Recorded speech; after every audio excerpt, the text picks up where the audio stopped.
Welcome back. This conversation is part of Module 4. The time to start with AI is now. I'm joined today by Ernest Kung, who is my colleague and the product manager for AI at the Associated Press. We work together on the local news AI initiative. He'll share with us a bit about his background and the 5 projects he just brought over the line. Welcome, Ernest. Hi, Amy. It's good to see you again. Yes, after our 3 meetings today. Yes. I don't know. I worked in print publishing. That was where I got my start. And working with you was really great because every time I would just go down the road, because when people talk about local news, they often mean newspaper, but you would always be like, hey, what about broadcasters? And you always brought it back to broadcasting. And I think if ever there was a genius hiring decision at AP, it was when they brought our 2 worlds together, because I think they really complement each other. So could you talk a bit about your background in broadcast TV and why you decided to make a career shift? All right. So broadcast TV was my career for 15 years or so. I was a local news writer and producer in markets all around the West Coast, in Portland, Oregon, San Diego, and most of my time was spent here in my hometown of Los Angeles. And my career was really just focused on our day of air products. All my jobs were focused on, at the end of your shift, we put on a show. That particular role of producing for an hourly newscast is a very unique set of skills. It's a unique position. My concern is that my skills were not applicable in a digital world. And so I decided to go back to school, do a master's degree in order to give myself more opportunities alongside journalism. So I did my master's was in business information systems. My research project was on AI and journalism. And by doing so, of course, then open up the opportunities for me to be able to take this role that I'm doing now with you. Yeah. I mean, you were years ahead of the curve. Like 4 years ago, 5 years ago, when you started your program, people must have thought, AI, is it coming? Is it here? I was doing my master's in New Zealand. And so journalists had certainly heard of it. And it wasn't something that played too much in their day-to-day. The most use of AI I saw was in this area of transcription. And so that journalists were already using off-the-shelf tools, commercially available tools, to transcribe their interviews. And they had learned that from journalists. It wasn't any formal training. It was just literally one journalist telling another journalist, hey, this is a great tool. And that's how they just quietly adopted AI. And makes total sense. That's going to be the same story for many journalists all over the world. Yeah, you think that's the first step in? Yeah, the first step is very, very subtle, right? Yeah, well, and also necessary. I mean, once journalists were like, you mean I don't have to sit and listen to this tape 10 more times to try and get it word? I mean, transcription is kind of a miracle for anybody who remembers the tape and foot pedal days, because that was rough. So we fast forward, we're at AP, we've been here, we were here a year, and we started project builds. We had a project pitch process. We had 43 pitches brought to us. Again, you kept us very on target with like, hey, it has to be broadcasters, radio and print. And we really stuck to that. We had 2 print projects, we had 1 radio, and then 2 television stations ultimately that we picked. Can you talk about the 5 projects that you just brought over the line, I believe today as we're recording? So the projects are quite varied. They're all over the United States. We have our, can go through each one here. And so one of them is the Brainerd Dispatch newspaper in Brainerd, Minnesota. They have they now have a system where you can build, where you can automatically publish certain police blotters. Right now, we've taken care of their main core coverage area in this project, which means that when they get their police blotters daily or weekly from the police, the local agency, the system, once you plug it in, will automatically produce a pre-written copy for the crimes that you might actually care about. And so there's a human, what we call human in the loop. The human journalists, all they have to do is select which crimes they care about in order to publish. So we see significant time savings here in this product, where a journalist no longer has to manually go through what can be a very lengthy police crime log, the blotter, and identify the cases that might be interesting. What we've done is we've programmatically identified the highest priority cases, and this is defined by the newsroom's own editorial criteria. And from there, by automatically producing it, it's estimated that we save hopefully upwards of 2 hours per day from journalists. So, well, you know, like yeah. police blotter, as we were looking at these, we had several projects pitched that were around police blotters. So we know that it takes a lot of time, and it's a huge reader. It's a huge reason why readers subscribe or tune in or look at local news stations. They do want to know the crime, and so what's happening in their neighborhood. So I think we addressed a need with this project that I think was really important. So that's great. Absolutely. And we have another project with KSAT TV in San Antonio, Texas. And so their project is about transcription of video that they've shot themselves. And so they're, as a TV station, as you might imagine, the photographers go out and shoot immense amounts of video every day. They already have an existing process where they come back and they transcribe most of it. They plug it in through a plug in their video through an AI transcription system. Their project is now where we've added on to that their existing process by adding a layer of AI-based summarization of those transcripts, and then plugging that summary into their CMS for their digital output.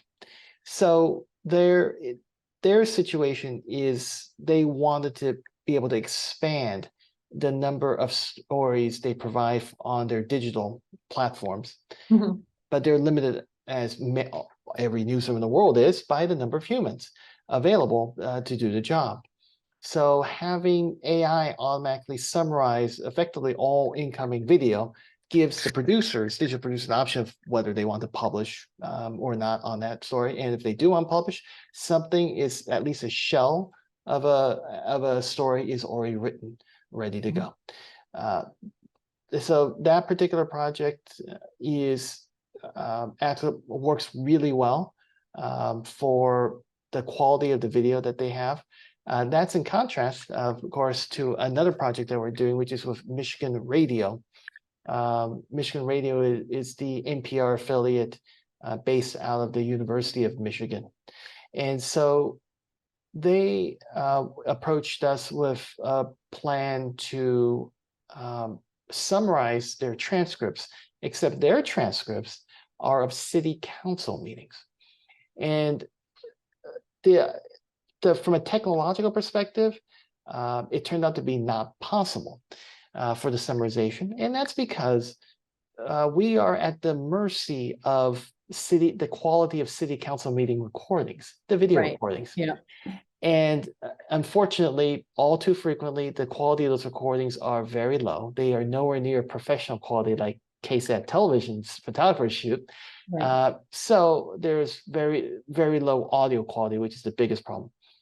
And so the transcription services have too many errors to be able to result in any content that you would want to summarize. If you summarize a bad transcript, you're going to have a bad summary. So you don't want to do that. This project also ended up shifting beyond that, or more perhaps a step back, was Michigan Radio already had a transcription system built. They had that built with Google News Initiative funding in a prior project. That transcription service that they built out turned out to have accuracy issues. It would have mistaken transcripts, quite a lot actually. Not a good thing. No, not a good thing. So our project here shifted to support them in deploying a brand new transcription system that now, based on early feedback, is far more accurate in production. And so that helps reporters out by bringing them awareness of city council meetings that they can't attend on their own. These more accurate transcripts also then help power the alerting feature, a new alerting feature that was built during this project. The alerting feature is just simply keyword alerts. So if a reporter was interested in pay raises in a particular city, they could attach pay raises or some other form of increase, some other words to that one city council's recordings. So when the transcription system automatically encounters those keywords, it will send an email alert to the reporter. And so that, of course, is immensely powerful. When you know something that might be happening in a particular city, you can send yourself an alert. Another project that we're working on is with WFMZ TV in Allentown, Pennsylvania.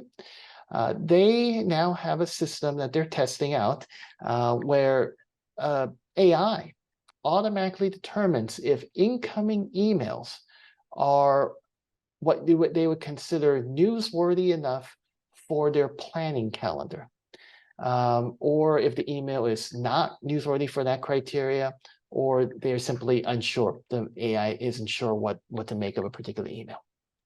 And so when an email is determined to be newsworthy for the planning calendar, the AI automatically sucks up the details of the email message and pops it into their the CMS, the planning section of their CMS. So what this does is it replicates the human function, where a human assignment editor goes through their emails, looks for interesting events to plug into their future coverage calendar. This doesn't affect anything the public ever sees. On their day of editorial meetings, they go through the coverage calendar for that day, and then they pick out the events that they want to send a reporter or photographer to. So this is only affecting the planning function behind the scenes. This particular system was probably it is in fact our most complex, in that it does use a custom developed neural network to be able to make the classification decision of newsworthy, not newsworthy, or unsure. And so that is, but this TV station currently is now using it as a test right now to see how well it goes. So Ernest, how much does it cost to run something like this? This is, you said, the most complex of the 5 projects. Yep, and so right now we are still finalizing the estimates, just equipment. The earlier estimate we had was at $60 a month, but that's going to revise upward a bit, just based on the complexity of the design of this particular system. Great, thank you. And the 5th project, I think it's El Vocero? Yep. So that 5th project, El Vocero, is a newspaper in San Juan, Puerto Rico. And so they approached us with help, requesting help with automating weather alerts especially during hurricane season. We're, of course, in the middle of a hurricane season right now. As we are doing this recording, there's a tropical storm approaching Puerto Rico. And so the system is being put to the test. We are seeing how the system generates output based on the incoming storm. The system was built to just be very simple in that it takes the input rather, from the National Hurricane Center, plugs it into a story template, and then publishes it as a draft into their CMS. So you do use generative AI on this one? No, there is no generative AI on this particular project. And one of the reasons is that generative AI is, at the moment, very error prone.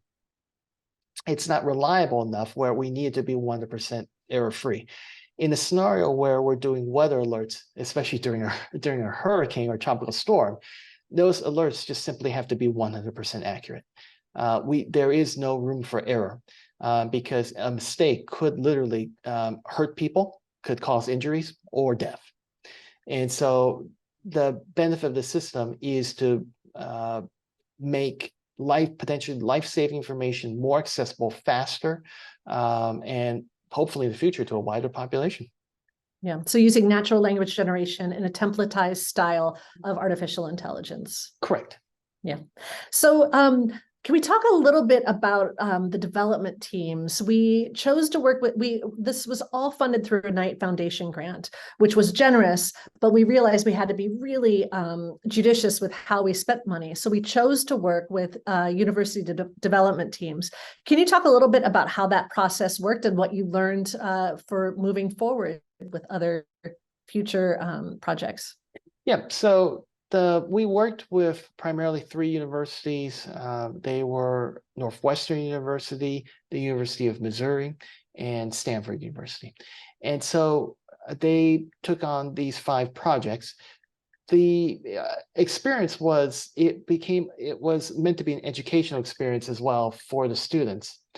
And so from a development perspective, where in a professional shop you may have the bunch of the standard agile ceremonies that as you would describe them for Scrum or anything like that. Things like that didn't really happen because the students weren't in that mode. And also at the same time, students are not professionals, so they're not available 24 hours a day for breaking things. So it was working around their schedules, around their important academic schedules, around breaks that they were taking. So that was a unique aspect of these 5 projects to build them out. Yeah, and to give them a project that's actually not just something that they're building for fun for class, it's something that newsrooms are actually going to use. Correct. These are real life projects that were, and they knew from the very beginning that they're meant for real use. It is not a capstone assignment. These were real life projects that were meant to and are being used in real life. So my last question is, if someone wants to implement one of our projects, and all 5 are open source, the code base is open source, the case study around it is open source, how would they start? For these projects, because the code is open source, newsrooms with people who have the capability of handling open source code will be able to find everything that they need. When we open source it, it'll be on the Associated Press GitHub account. We do expect to do that sometime in September. Primarily, it's to having the developer, but also having the funds. Some of these projects, as we mentioned earlier, do cost a bit of money to run every month. Having the funds to do that. But even before adopting any tool or any project, just because it's out there, you want to determine if it actually fits into your newsroom operations. There's in no scenario should you pursue any AI-based product, whether it's from us in this project or from a commercial vendor, if it has no real need in your newsroom. We always like to say, and I'm sure Aimee's already covered in other parts of courses, that you start with your needs first. You start with your needs, then go outward. Yeah, Absolutely. The framework is covered in Module 4, as is the news value chain, if it can feel overwhelming to figure out what you need to fix first. And, you know, these projects were fact-finding missions for Ernest and me when we put them together. We did process mapping around their current process. We spent time with newsrooms for their future process mapping, which was a lot of fun. And Ernest, I'm really excited and happy for you and the journalism world that these projects are out there and available to be used. Thank you so much. Thank you for your time.